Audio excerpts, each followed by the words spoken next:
राजस्थान के टोंक में भारी उबाल है। इसे लेकर एसडीएम को थप्पड़ मारने वाले निर्दलीय उम्मीदवार नरेश मीणा फिर से धरने पर बैठ गए हैं। पुलिस हिरासत से वो भाग गए थे। पुलिस सर्च अभियान चला रही थी। नरेश मीणा अपने समर्थकों के साथ खुलेआम घूमते रहे। आज तक से खास बातचीत में नरेश मीणा ने बताया कि एसडीएम ने दलित महिला को थप्पड़ मारा और फर्जी वोटिंग कराई। इसी से आक्रोशित होकर उन्होंने एसडीएम को ही थप्पड़ जड़ दिया। तो थप्पड़ कांड के बाद टोंक में खूब हिंसा हुई। हालात ऐसे हो गए कि पुलिस को आंसू गैस का इस्तेमाल करना पड़ा। पुलिस और नरेश मीणा के समर्थकों में झड़प भी हुई। मीणा समर्थकों ने करीब 24 बड़ी गाड़ियों में आग लगा दी। करीब 48 बाइक भी आग की भेंट चढ़ा दी और कई मकानों में भी तोड़फोड़ की खबर है। 3 तस्वीरें एसडीएम को जब थप्पड़ जड़ाई एक कैमरे में कैद है और निर्दलीय उम्मीदवार जो बड़क के थप्पड़ जड़ देते हैं। इसी से पूरा विवाद और सुल का पूरा टोंक शहर आगजनी, तोड़फोड़, हिंसा, ये सब कुछ देखने को मिला।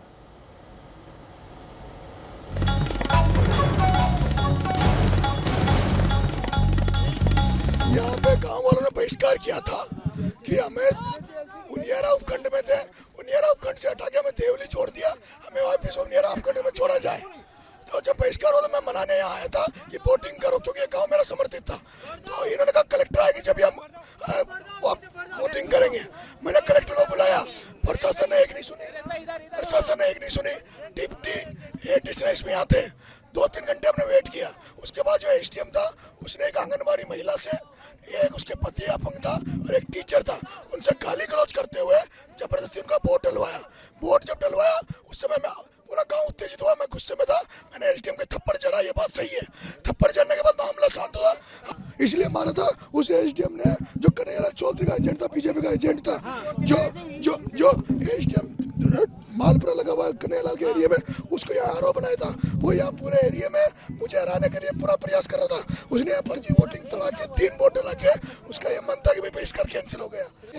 मैं यहाँ गिरफ्तारी देने आया हूँ और मैं डिमांड यही करता हूँ कि न्यायिक जांच होनी चाहिए मामले की, और उन जो पुलिस वालों ने जो कार्रवाई की कल, उनके खिलाफ भी कार्रवाई होनी चाहिए। एसपी के खिलाफ कार्रवाई होनी चाहिए। उन सभी पुलिस वालों के खिलाफ कार्रवाई होनी चाहिए जिन्होंने यहाँ पे बर्बरतापूर्ण कार्रवाई की, मकानों को तोड़ दिया, गाड़ियों में आग लगा दी। आपने एसपी खुद एसपी आता, एसपी आता और जो भी अफसर थे उनके नेतृत्व में सारा कुछ हुआ था।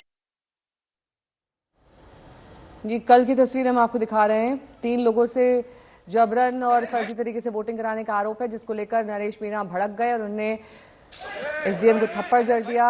शरद कुमार मेरे सहयोगी जुड़ गए हैं तमाम जानकारी के साथ। शरद, अभी क्या करंट स्टेटस है नरेश मीणा का? कहाँ है वो? हिरासत में? नेहा, नरेश मीणा गांव में पहुंच गए हैं और गांव के सामने देख सकते हैं कि पुलिस वाले अब इंटर कर रहे हैं। जो पुलिस वाले कल चले गए थे, बड़ी संख्या में गांव की घेराबंदी चारों तरफ से पुलिस कर रही है नरेश मीणा को हिरासत में लेने के लिए।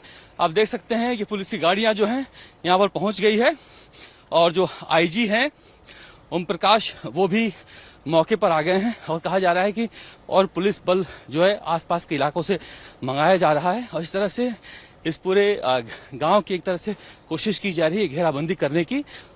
नरेश मीणा फिलहाल जहां पर कल ये हादसा हुआ था वहीं पर अपने समर्थकों के साथ बैठे हुए हैं और ये दृश्य है, यहाँ पर देख सकते हैं आप कि गांव के आने जाने वाले जो रास्ते हैं उन रास्तों पर किस तरह से पुलिस यहाँ पर घेराबंदी करके खड़ी है ताकि किसी भी तरह से कल जैसी कोई घटना नहीं हो और नरेश मीणा को गिरफ्तार किया जा सके।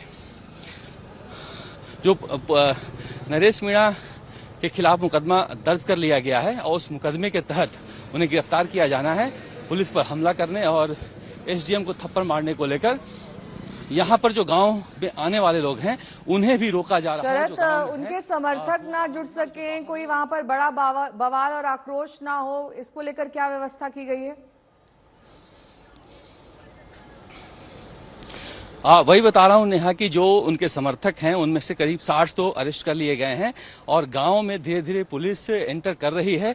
पुलिस बल और बुला लिया गया है और उनके जो समर्थक हैं गांव में उन्हें एक एक करके निकाला जा रहा है और जो अंदर गांव में आना चाह रहे हैं उन्हें रोका जा रहा है।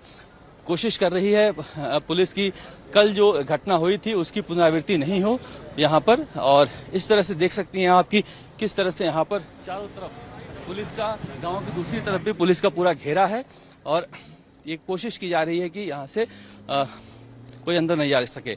आप लोगों ने यहाँ पर ठीक है शरद, नजर बनाकर रखिएगा, दोबारा आपका हम रुख करेंगे।